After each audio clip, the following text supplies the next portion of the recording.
If you're my age, then you'd remember what early 2010s YouTube was like when it came to animated cartoons.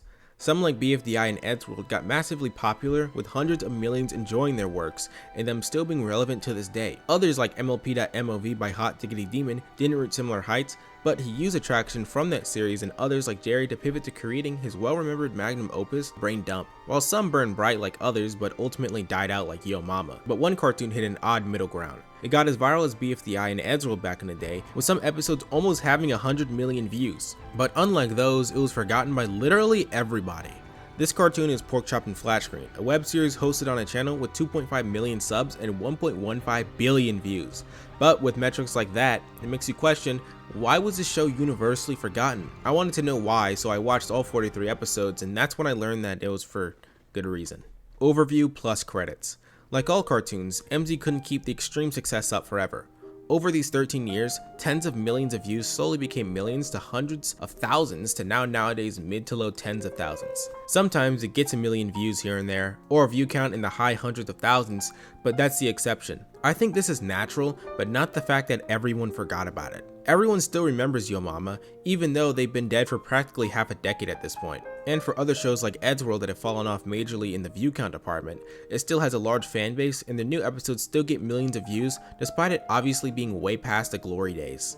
This makes PCFS an obvious outlier since technically everybody should know what it is. Either way, despite this fall off, MZ still works very hard on the series, and sticking to a single project for over half your life is extremely commendable. He's almost always had a consistent output for PCFS, his non-canon works, and his other series like Chubby Mermaid, though this review will strictly focus on the original PCFS videos, with no other works put into consideration. This is all while keeping up with some generally good animation, having a unique but simple anime-inspired style, and cool artistic decisions like him using sketches in his final products for usual action. His style honestly inspired mine a bit because I do the same thing from time to time, and it adds a bit to the simple and dated web cartoon aesthetic, which is slowly going extinct due to better looking cartoons like Mike Carve's Bridge Kids and Digital Circus coming out and looking like they could be on TV. PCFS also has a soundtrack that's completely made by MZ, and I personally like the music. I've been listening to it for years, and songs like Life Worth Singing, Dance of the Spider, Moron, Love Electric, and Ladybug never get old during personal listening experiences. While the songs themselves are definitely somewhat derivative of each other, it doesn't stop the music from being ironically enough unforgettable. That's pretty much all I've got to say for positives, but before I start this analytical critique, you need to listen to me first because this one's very different. I understand that this is MZ's life work, but this is a series that's been in development for almost 2 decades, and its story ideas expand back to when he was a kid in middle school. We can even see these plans on his channel, like in his Caboose animation from 17 years ago. The level of quality expected should be far higher than my previous reviews on Terrible Mouse or Pretty Blood, as those two are made by younger creators with far less experience and resources, with Terrible Mouse's maker being a mid to late teenager, and Pretty Blood's now being 26. MZ is 43 years old, and that's serious, so I won't be as soft as I usually am, because with his age, he's had far more time to develop his skills than me and most others making series now, not to mention experience. With that out of the way, I wanted to say that these very positives are what help bury the show, because these elements all stay stagnant. Porkchop N Flatscreen never evolves. This isn't an exaggeration, because the art style and music never changed throughout its 13-year existence. Outside of maybe 2 or 3 new songs, you'll be hearing the same maybe 4 or 5 tracks from the first few episodes to the last, meaning that they get really old really quickly. It doesn't make sense either since MZ has multiple albums he made that he could choose from. On top of this, the animation quality actually gets worse as the show continues. The fight in episode 1 with Kim and Mai, or the one between Ayane and Morrigan in episode 8, both have characters moving fluidly with great fight choreography and dynamic angles. I also don't know how to say choreography is just a hard word for me to say, I'm sorry. He did a lot of frame by frame animation back then, and he still had a good upload rate because of his simplistic style. But if we look at later episodes, like the fight between Kim and Goose in episode 25, or the one between Kim and Ricky in episode 38, then we see that even though his art style is the exact same, this fluid frame-by-frame animation is practically gone. This is a problem because when you start a series, whatever its quality level is becomes the standard.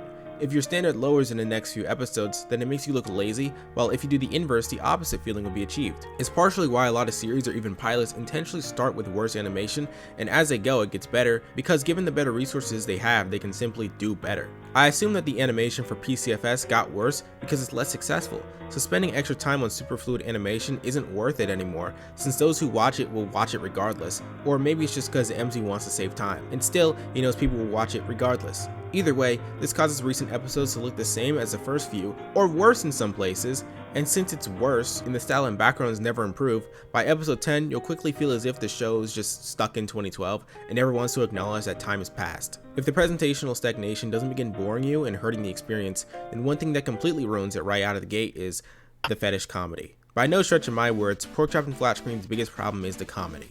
Outside of maybe 5 times, the show relies completely on sexualized humor, and it's obsessed. I can't get across to you how many gooner jokes this show gives us, and they're not even unique. It'll be the same boob joke every episode, and oddly enough, an obsession with causing as much damage as possible to the female character's genitalia. The amount of times a character gets their genitals damaged or kicked mixed with the same tired gooner jokes is just uncountable. There are 43 episodes total, spanning 7.3 hours, and I would honestly guess that at least 75% of that is characters receiving CBT as a punchline or in a fight, or female characters fawning over each other, comparing each other's breast sizes, or simply talking about genitals in general. Like everything else, the jokes don't change, and for full transparency's sake, I heavily dislike sexual humor 99% of the time. But even if you're a gooner, the show's obsession with this form of humor is just tiresome, especially 13 years in. It's 13 years of beating the audience over the head with, haha, sex joke, it's funny cause it's hot. The jokes just keep coming. Even if you're somehow invested in the story, these jokes take precedent over it, and it's completely ridiculous. Many times these jokes literally ruin serious moments. It's to the point that I think that the show's CBT obsessed style of humor must be fetish based. MZ mixes his usual gooner jokes with CBT jokes. It appears just as often, if not more than his other gooner jokes, and he always tells these jokes in derivative ways. By episode 15, you've already seen every single way the creator will structure the next joke of a woman being hit in the crotch, and everything after that is just a repeat. It also happens primarily to female characters. There's a character named Morrigan who gets off to being hit in her privates, and an antagonist named Goose has a weapon specifically to cut girls' crotches and rip their panties off because that's just how she fights. By the way, that's how everyone in this show fights. They always go for cheap shots at least once per fight, and if they don't, then they'll accidentally hit someone's crotch and will get a stupid repeat of the quote-unquote joke. This CBT stuff's extreme prevalence to me is best explained as it being a fetish. He even jokes like this on his alt channel Nuts vs Guts even more than he does in this series, in an even weirder way. And with his alt in mind, he's been joking like this for 15 years. That might be almost as old as you who are watching this. Plus, the other possible explanations I can think of are pretty weak. Maybe he just wants to relate to women's pain when they hurt these parts of their body? But no, it can't be that because the show isn't really targeted towards women due to how much they're sexualized. The frequency of them is still astronomical, so it'd get old quickly, and MZ is a dude, so there'd be no way that he'd even know what this pain feels like, and honestly, it just makes it even weirder for him to hyperfixate on this. Maybe he's just uncreative. I could see that due to how his story's told and the lack of evolution through the years, but I think it's not as strong as a fetish argument because MZ's still pretty creative, since he created the whole unique soundtrack of PCFS, and his style is a one-of-a-kind mix between anime and simply drawn cartoons. Or maybe he thinks that he has to keep doing it because he's been doing it for so long, but that doesn't explain him leaning heavily into it by like episode 7 or 8, because the show started like this. Fact is, PCFS doesn't stop making out with a 13-year-old rotting carcass that is its horrendously perverted goonerbait style of humor that's probably funny to nobody, but because the show's so damn obsessed with this now pile of bones it still calls a joke, it forgot to maybe focus on who it's for. The true audience plus Misc. You might be inclined to think this show's for adults or teenage boys due to its constant sexualization of women, but this isn't exactly the case because there's a lot of gay baiting between Kim and Mai and Ayane. By gay baiting, I mean that it's unclear as to if a character is straight or not, since they do suspect things, but usually don't commit, so it's still ambiguous. Good examples are the whole knight and princess thing between Mai and Ayane, even though Ayane is straight, and the whole thing where Kim keeps trying to find out if Mai loves her, not to mention all the times female characters kiss. This is only interesting for LGBT folks or shippers, so teenage girls. Plus, dudes in the show are also sexualized, though not to the same degree, and every female character except Mai is really into yaoi. These two audiences, as in ones that enjoy women as sex objects and one that like shipping, don't have much overlap, since the two would probably dislike what their opposites like. I think this was an attempt to be for everyone, but that never works, and instead, it probably ended up being for an extremely small niche of people who are into both never-ending dehumanizing jokes about female characters, gay baiting / fetishizing lesbians, and people who like CBT. So, just perverts. And MT knows this, so he's always made his thumbnails parts of the video that are the most shocking and provocative, even if they have nothing to do with what actually happens in the episode. And that's what he's been doing since 2012. People say don't face what ain't broke, but why not try something else one day? Even though his target audience is clearly just creeps, how'd the show get so massive, and for over 10 plus episodes, how'd it get over 10 million views? Did 68 million creeps watch episode 11? Well no, because MD's actual audience was kids like me that didn't know any better. Despite all the disturbing adult jokes, which are really poor attempts at hiding the author's kink, the main audience back in the day was kids, because we saw a totally wild and crazy thumbnail and clicked because we didn't know any better. This worked on tens of millions of children's for quite a few episodes, especially things that how the dialogue worked. It used a weird mix of images most of the time when characters are talking, and English text for backstories, and later on English is just used occasionally to convey dialogue. This made it really easy for kids to understand the gist of what was going on because they didn't even need to be able to read yet to get the show. Isn't it lovely that a hypersexual odd CBT fetish show was easy to interpret for anyone of any age? But I think that this actually contributed to its forgettableness. The characters didn't even talk. It wasn't very memorable because of the repetitive joking style, so kids forgot about this and moved on to other things like maybe the ASDF movies, or stuff they shouldn't have watched like Sonic vs. Rainbow Dash by Animated James, and remembered those things instead because they're far less repetitive and a million times funnier. I'd also like to note that this show takes place in a high school, and most of the hyper goon-baited characters are perfectly 18. I find this disturbing because it's a high school, so it's not only realistically unlikely, but given the setting, it implies that MZ only made it this way for legal reasons. And if the age of consent was lower, he'd just make the characters scaled down to whatever that'd be anyway. Simply disturbing, but hey, maybe there is an audience of adults that don't mind these flaws, and they're just here for the story. I mean, episode 39 got 1.1 million views. He's still pulling solid numbers for 13 years later, right? No, because the story's not good either. Become a member for $3 if you want to see videos like this early, or if you just want to see videos nobody else will be able to. Specifics. When the comedy isn't taking precedence over telling an engaging narrative, the story attempts to be serious a lot of the time. But it's difficult to talk about the story itself in a general sense, so I'll speak on both the important characters and elements of how the story feels at the same time, and how it pertains to said characters. We'll start with the most narratively problematic one first, that being Mouse plus nothing bad ever happens. Mouse doesn't have much screen time, and she barely interacts with the main cast, but she's why, like the art and music, the story stays stagnant. Unlike everyone else, she's less of a character and more of a plot device. She has 4 forms, her base one, her sun and moon forms, and a mix of the two. The moon only appears twice, as in episode 2 against Nutt and in episode 10 against Halloway, but it's basically Mouse's evil side that awakens when she gets knocked out. Though a joke in episode 15 retcons this and makes it inconsistent since she could activate it at will. She also has a sun form that's activated by emotional overload until she can just activate it whenever she wants by episode 9. If you couldn't tell, Mouse has serious consistency problems, and this also goes for abilities as well. First, her sun form. In episode 2, she kills some important characters in the junkyard due to her moon form, and when she goes sun, she turns back time and displaces everyone. In episode 31, she's shown being the medium by which Kim's mom uses in order to interact with the living world.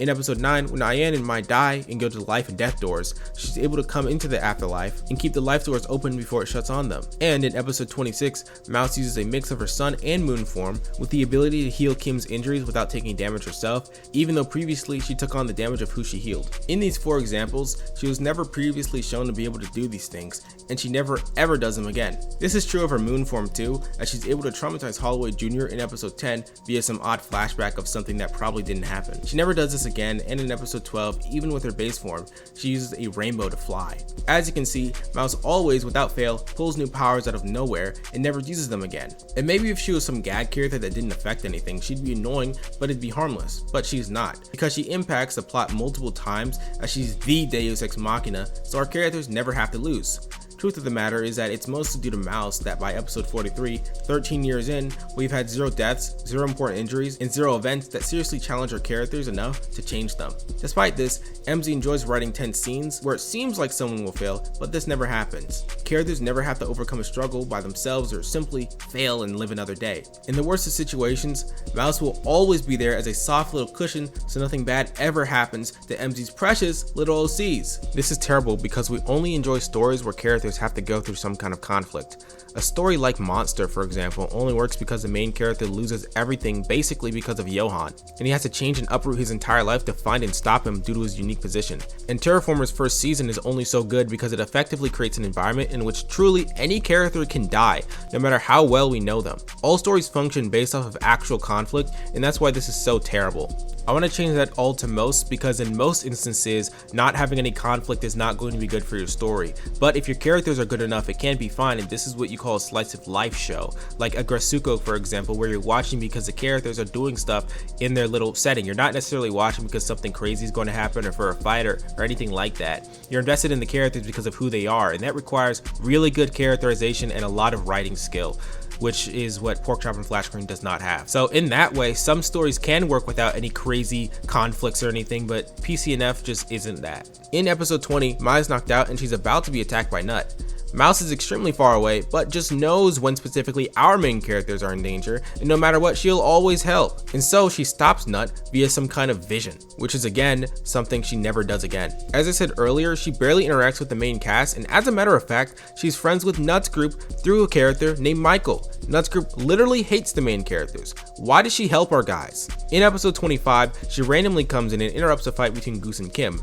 This is cheap since the author wanted Kim to lose here, but it didn't make sense for her to unless she was distracted. So he put Mouse here inexplicably for the 1000th unfunny sex joke and to distract Kim so she could have a forced, unearned loss. Even then, why not just have Goose tank Kim's hit or dodge it to show that she's way stronger than Kim? And then she retaliates with Kim still losing. Mai could have helped too, and it would have made more sense since she was literally in the school, and you could have just said that she saw the Bangers, which is Kim's group, dressed as sheep and going to the roof or something, since Goose took Kim's group over for that arc. Back to the death doors, Mouse coming in to help was unnecessary and it weakens the scene. It would have been far more powerful if Mai was able to save Ayane with her own strength, but Mouse coming in tells us that our characters are too weak to do anything difficult alone. Episode 40 is the worst instance of Mouse ruining suspense. Ayane wanted to train under Bobby's brother or something named Ricky, but he said that she's too soft, so she went to Nutt to toughen up. Since Nutt is an evil demon, which I'll get into later, to make her harden up, he made her decide to crush 1 or 5 cats with fridges, and she crushes the one.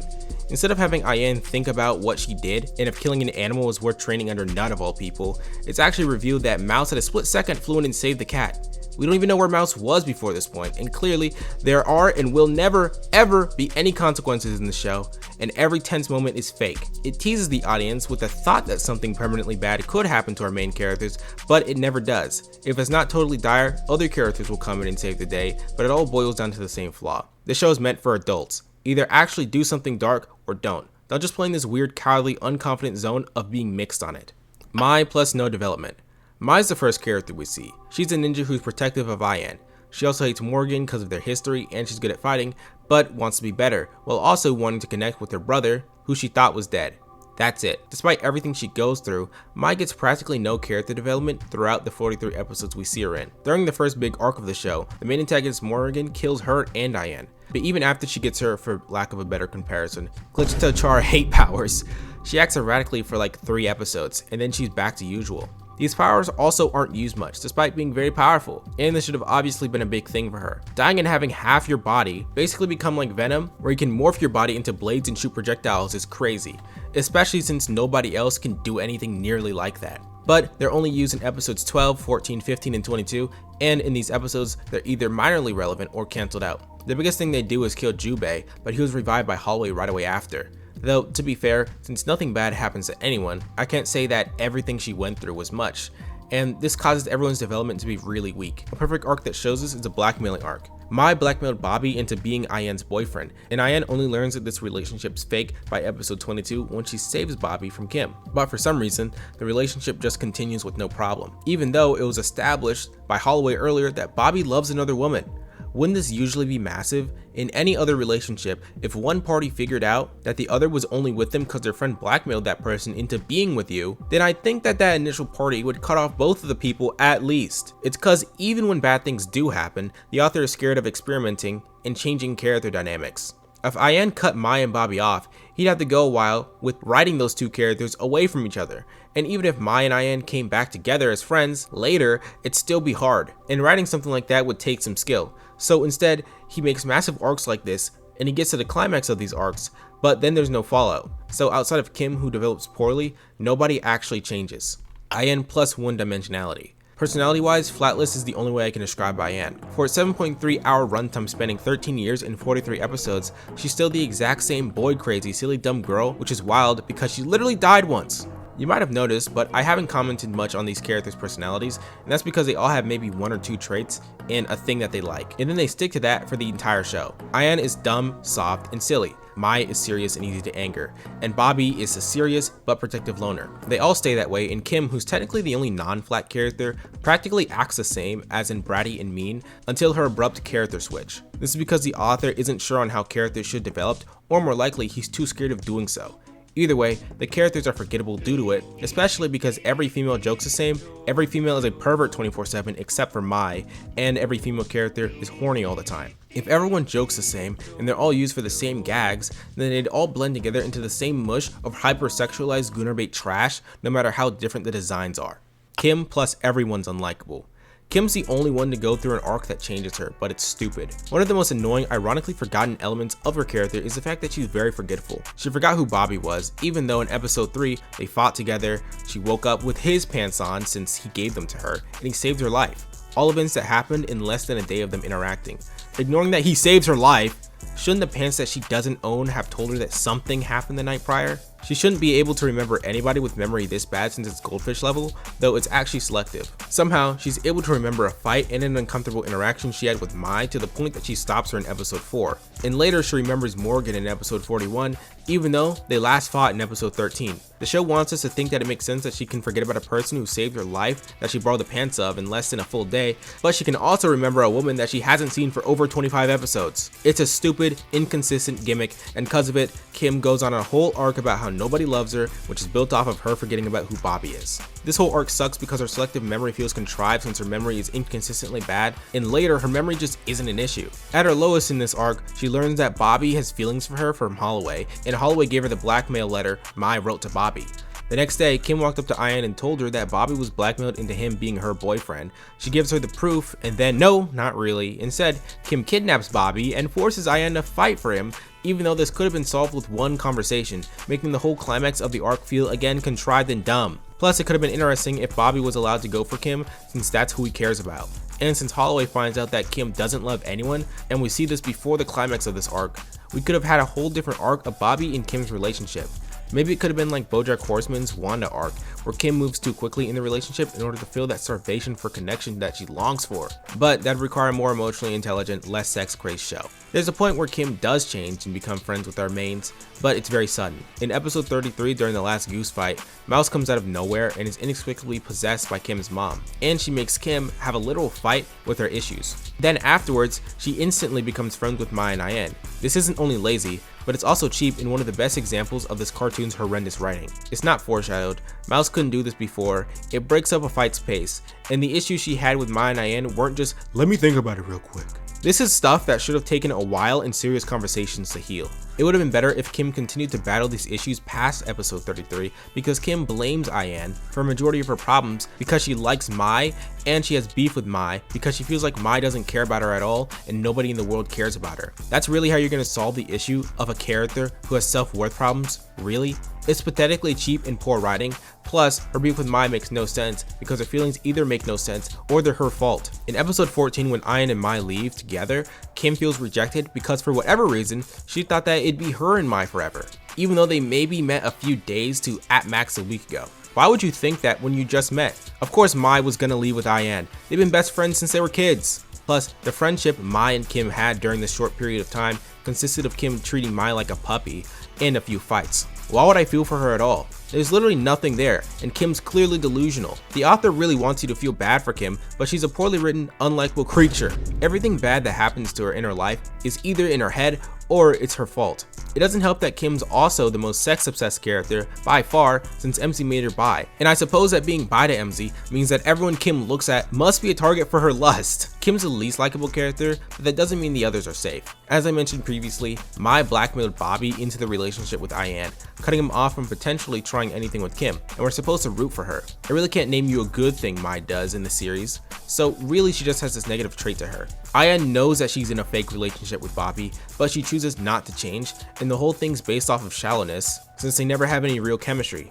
Bobby and Kim have way more chemistry in episode 4 than Ayane and Bobby did in the entirety of the series, since Ayane just sees him as some attractive guy.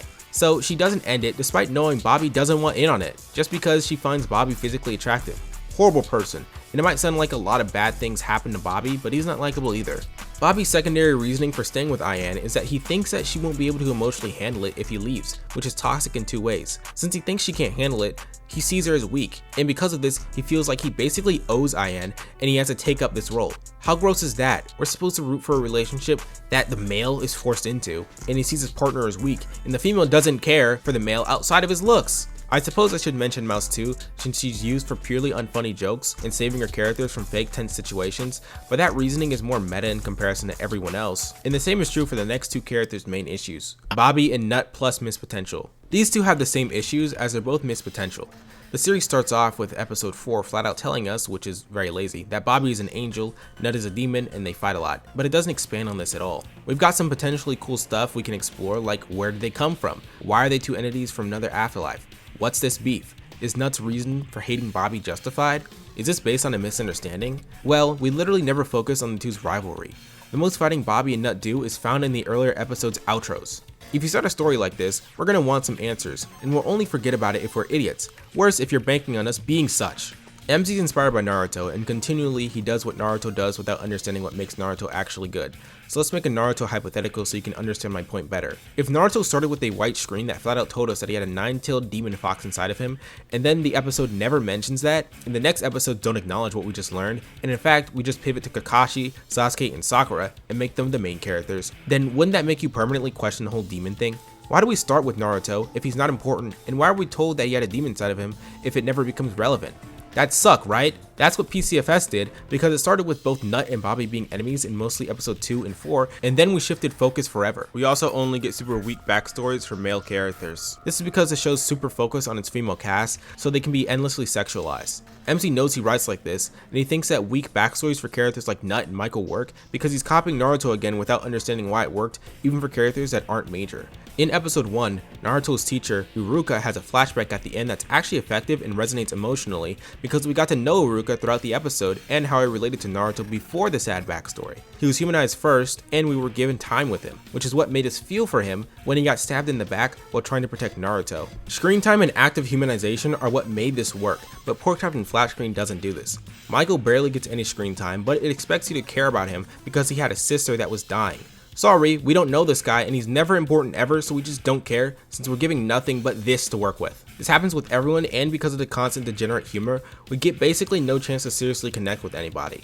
Plus, the flashbacks are so frequent that it becomes flat out tiring, and what doesn't help is that they sometimes feel like recaps or something. Whenever Mai flashes back to Morrigan killing Jubei and her tribe, for example, it's as sudden as my explanation. Whoa, what the hell? Why is Morrigan doing that? And we're only asking this because we don't care enough about the characters to be content with this information, since we simply need more than just that. The most we get for why Nutt and Bobby hate each other are rare instances, like when Nutt summoned Bobby's gender-bent clone, and then he said he finally got a glimpse of his murderer. Sir, this is episode 23, and the last time you were seriously relevant was in episode 4.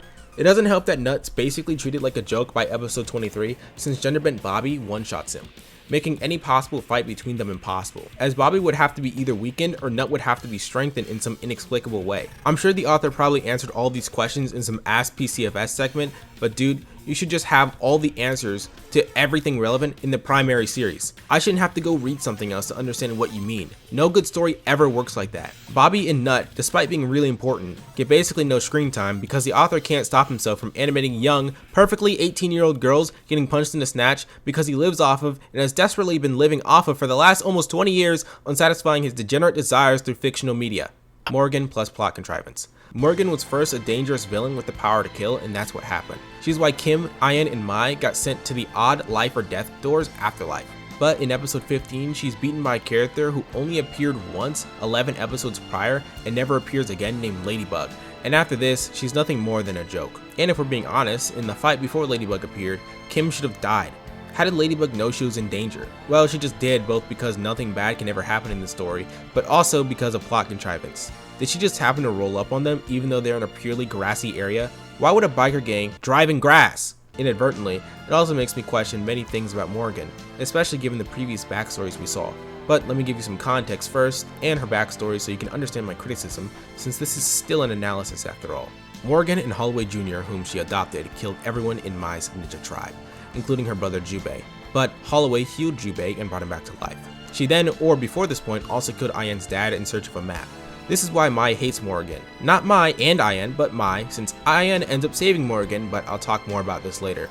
You might think, okay, that doesn't sound too crazy, but the problem is that Morrigan was born in India, Ayane was born in Japan, and Mai was born in Mexico. This means that at some point, Morrigan had to travel to Mexico from India to kill all of Mai's tribe for unknown reasons. Seriously? Why?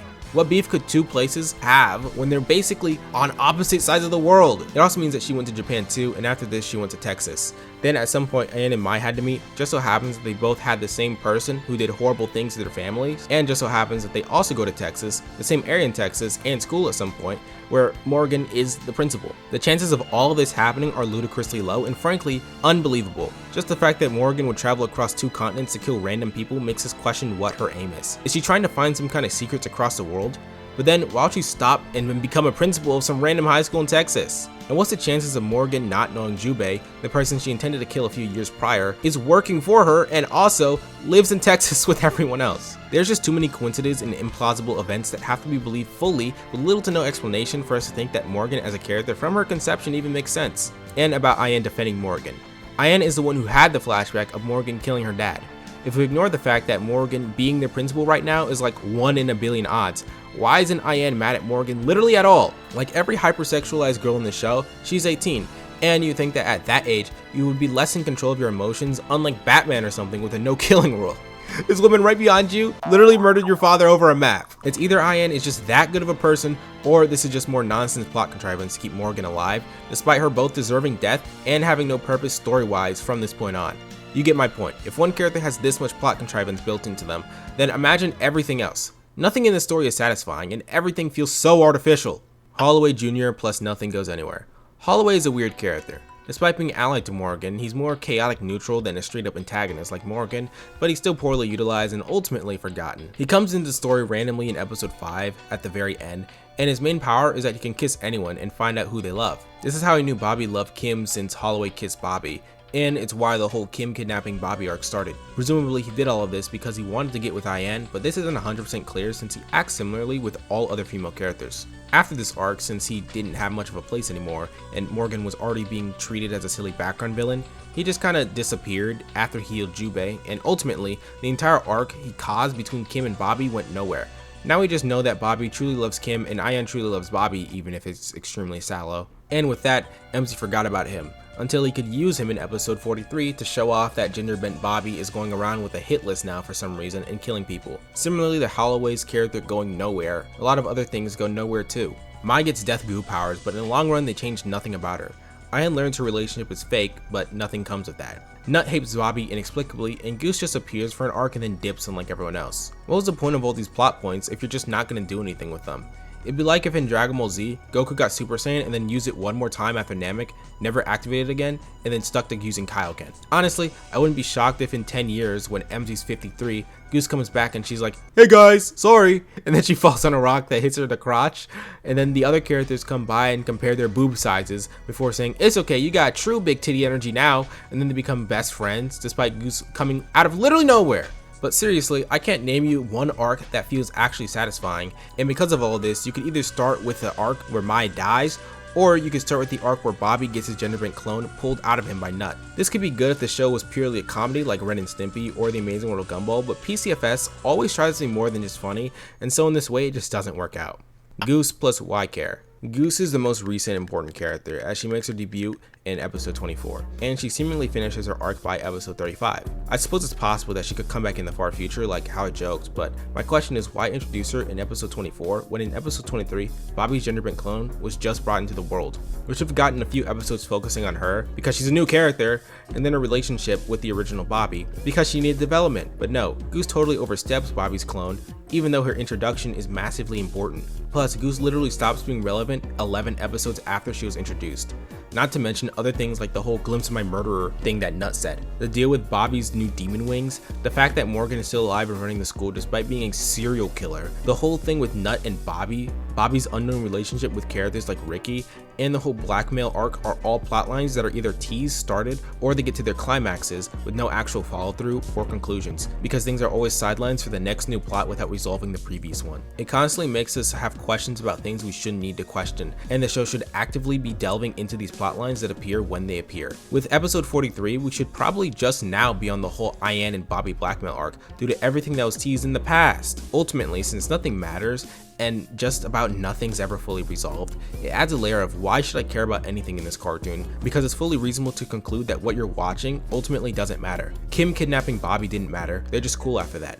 Mai getting superpowers doesn't matter because she never uses them. Nutt doesn't matter because when he's beaten in episode 4, he's never relevant again. Why should I care about anything in the show if there are both no consequences and nothing ever happens? The only plotlines that feel finished are Goose's and Morrigan's, 2 out of countless. Ricky plus bad priorities. Ricky's the last guy I'll analyze, though there's not much to see here. He appears in like 2 or 3 episodes out of the 43, and really all I can say is that he's chill and sorta funny, but he gets like no screen time. As I said previously, the story prioritizes showing female characters, even though the male ones have just as, if not more, interesting stories. All we get is that Bobby and Ricky are close, but we barely see their home life or how they grew up together, or what significance Bobby has with Ricky or anything. Hell, I don't even know if they're related, because when Ayane looks at Ricky, she thinks that he looks like Bobby and fawns over him. The show always shows us something it could expand on, but it doesn't. As I said previously, we get teases, glimpses, but it all feels like I was supposed to watch or read something before this one, even though this is the main series. Why not prioritize making this feel like a piece of work that doesn't need another to supplement it so I can understand the character dynamics? It never sits down and feels comfortable with what it has, and instead laser focuses on adding new crap over and over, when the amount of depth we could have gotten from just a 10 or 15 episode arc of Bobby and Nutt's relationship with maybe some family history for the two could have been far more than anything else we see in the entire series. I've mostly made all my points and analyzed why exactly the story doesn't work, but again, remember, in case you forgot, this is also through swaths of weird sexual jokes that get repetitive really quickly and are also completely unavoidable. A lot of time is flat out wasted on these sexual jokes, and it makes the story feel like it's actually going slower than it should, even though it blazes through, giving us new plot points all the time. Full Misc. I forgot to write this down, so I'm just going off the cuff, but another issue that I have with the blackmailing arc is that Ayane gets mad at Bobby. She thinks that Bobby is a jerk for participating in the blackmail relationship, even though it was all Mai's fault, and she knows this because she saw the paper. That's the only way that she knew that Bobby was blackmailed into this. So the fact that they blame Bobby for this as if he's the bad guy or something like that just pisses me off, and it makes Ayane even more unlikable. I just forgot to mention in that video, so I decided to mention it here. The afterlife arc where Mai and Ayane die doesn't make much sense because how the afterlife works is never answered. How did Mai escape out of the death door, and why has nobody else that we know of done this? If Bobby and Nutt died and became an angel and a demon respectively, how do they come back if the afterlife is just choosing to die or live? Where exactly are Kim and Ayane's moms, since the afterlife that we see is just a life and death doors? And if Kim's mom had access to coming back the whole time, then does that mean that her body is safe or something? If she theoretically stepped through those life doors, would her soul go back onto her body like it did for Ayane and Mai? Like everything else in the show, it isn't explained, and what's even more confusing is the Grim Reaper. Instead of the Grim Reaper maybe being like the only totally serious character in the show, he's just some short black guy with wood powers for no reason. Why? Why make him this way? Because now I'm wondering, did he die at some point? And it's even more confusing because at some point he was friends with Kim. So did he one day become the ruler of this afterlife? And what's up with him and Goose? He not only knows Kim, but also this random woman from France while also being again a Grim Reaper? Why is he just some regular guy? This is genuinely so confusing. All the creator had to do was make him some spiritual entity that our characters could fight so there wouldn't be as much confusion. It's shown later in the series that Kim and Ayane's mom were best friends and they saw each other when Kim and Ayane were babies soon after they gave birth. This is confusing because Kim is Korean and Ayane is Japanese, so now this has the audience wondering about how the hell they even know each other, even if those two countries are close. Also, if they're friends, how didn't Kim and Ayane see each other when they were kids and maybe remember that interaction? Shouldn't they also be lifelong friends? Ayane's mom was alive when Ayane was a kid, as we see from a flashback earlier in the series, so obviously when Kim was a little kid who looked younger than Ayane in the flashback of her dad dying, wouldn't it have made sense for them to have seen each other at some point at the very least? Did their moms, who were again best friends, only ever meet after their babies were born and then never again before they died? Really? By the way, perfect timing to show that this is the case right after Kim became friends with Ayane through the terribly artificial, poorly written character development quote-unquote arc. And it makes me think that partially, MZ just writes some of this crap as he goes, as if he's Akira Toriyama or something, despite the fact that he's had PCFS story ideas for the last probably 30 years in his head. And he even had plot points shown before the material started, like in his Caboose animation from 17 years ago. This is just stupid. Kim's first name is Mina, and this is an issue because Mai and Mina sound very similar. This is why I went with just calling Mina Kim, because they're easy to conflate. And at times of initially writing the script, I did actually conflate the two. If you're making a story, never make two characters have a similar name, because then it makes it annoying to remember their names despite how different they may look design-wise. Morrigan's whole spider gimmick doesn't make sense. She doesn't at all look like a spider, she rarely wears clothes that have spiders on them, and it feels extremely random given the fact that she has electricity powers. I think this could have worked if maybe she had a spider trench coat or a web pattern one on at all times, and maybe she had string powers, but as of right now, I don't get it. This small criticism I have also extends into characters like Bobby and Kim. Kim at times is shown to be cat-like, like in the fight between her and Morrigan in episode 12. I think this is cool, but it's extremely rare, and it doesn't make much sense in terms of who the characters are or their fighting styles. The same is true for Bobby, like how in episode 6, MZ used wolf imagery to convey him running towards Halloway, and in episode 4, where he appeared as an angelic wolf for a few seconds at the very end. All these animal-related appearances don't add much, and I don't fully understand the intent or the direction, if there was any, behind a lot of them aside from "this feels cool." Episode 4 is labeled episode 4, but it's really episode 2. It was uploaded before episode 3, and makes far more sense as a continuation of episode 1 because of how episode quote-unquote 2 starts, which is really episode 3. I'm not exactly sure why episode 2 was turned into episode 4, but I don't really get it, and overall it doesn't change too much, it's just an odd choice. MZ puts an explanation for what happens in the description in just about every episode of the entire series. If you need to write down paragraphs to explain what happened in each episode and its relevance, then your episode is simply a failure. This move was done most likely because MZ knew that his story was confusing at some point, so instead of trying to get better at writing or change something, once he realized this, he just decided to explain what you just watched in case you didn't get it, or just signals unconfidence in his work. Either way, it's ridiculous, and flat out, again, any story that needs to do this is already a failed one. Naruto wasn't successful because the guy who made it at the end of each manga explained what you were supposed to glean from what you just read. He just made a story that connected with hundreds of millions, possibly billions, and those people got it on an initial read-through. I forgot to mention that every time a character spreads their legs, or if we can see their butt, or the in-between of their legs at all, we see an outline of their genitals. This is even true for in-between frames earlier on, which were so smooth that you'd only notice this if you were looking at it. This makes me think that MZ subconsciously and automatically drew these details on the characters because he most likely draws so much sexualized content privately that this is like second nature to him. I say this because it strengthens my fetish argument and because this is common for people like NSFW creators. Since they draw so much freaky material, it often bleeds in subconsciously into the normal non-NSFW art. And I personally think that this is true for PCFS as well. About the images instead of words, I seriously don't get it. I sort of brushed past it earlier, but it doesn't make sense if what you're going for is a deeper emotional story for adults. It makes even less sense because in his other animations that aren't canon, like Halloway raises up the girls of PCFS again, 43 everyone, he has the characters speaking regular English.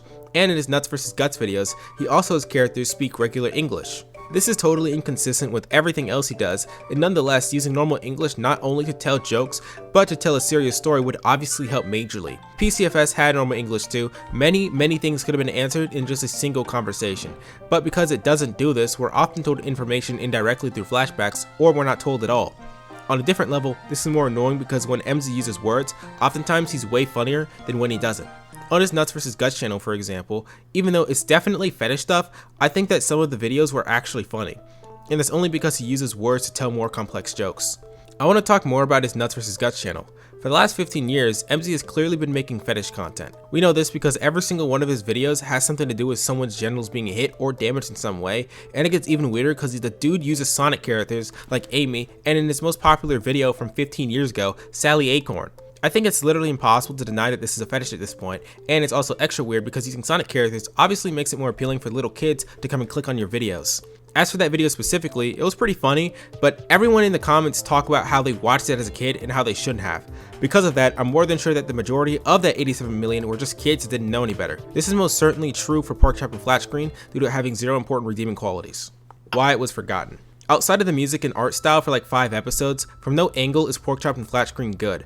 I remember too, almost 3 years ago when I tried to find the show for my first review, that I couldn't at all recall any story events, but those 2 elements were all that I could remember. When you see the art style, you know what it is, but with everything else, you wouldn't be able to put your finger on it. It's a show that kids watch that wasn't for kids, so kids shouldn't have watched it, and us kids who grew up without it because it has nothing notable in it that'd make it memorable. And for adults, the gross humor and safe, stagnant, never-changing story makes it impossible to actually enjoy or take seriously. So of course, it'd be a black sheep when it comes to classic internet cartoons.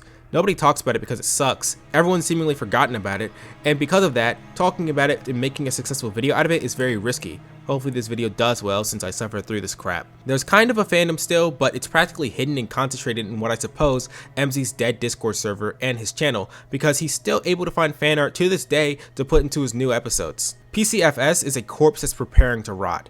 I couldn't tell you why even the lowest amount of people that he's ever had now continue to watch, and why that corpse can twitch and sometimes pull 1 million views within everything this bad. Is it because they look at the body and feel nostalgic for times that are long gone? MC tried to keep it alive with extra stuff like Chubby Mermaid or the non-canon videos, but it didn't work because people weren't there for extra stuff. They wanted the primary thing. MLP.MOV and Jerry by Hot Diggity Demon are still remembered despite them being both older than PCFS and not nearly as popular because they're well-written good stories and didn't try to rely on extra crap to stay afloat. Nobody thinks MLP.MOV was great because Max made an extra video explaining how he made the 3D environment or Discord's head in Blender for Swag.MOV, or for other still big cartoons like Eddsworld. That's still popular because of how good the multiple main series were, not because of the comics. It's too late for PCFS though, and I think that soon it'll start rotting. It should have already been put in a tomb because a few twitches doesn't mean that it's still alive and kicking. Conclusion. This was my harshest review and analysis ever, I know that, and this isn't how I usually am, but I think it's well warranted, and besides, it's hard to be soft when you know the creator has had ideas for these characters for over 20 years, he's currently 43, just about everyone who's hypersexualized is perfectly 18, and he decided to never improve anything about his craft for 2 decades. In that same time, if not shorter, we've seen so many other talented and amazing creators flourish on the exact same platform, yet this guy is still stuck in 2012. Look, don't attack the creator, MZ is innocent, but at the same time, never watch this show.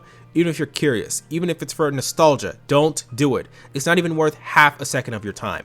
For the last 2 analytical reviews, I had little bits where I was like, this show would be better if this, and then I actually make an example, like my Blood's Pretty short film or my Terrible Mouse Abridged video. But this time, I don't even see a reason to do that because it's pointless. This show is doomed. I genuinely have zero hope in it improving because nothing has changed within the last 13 years of its existence. And even if something started to get better now, it's too late.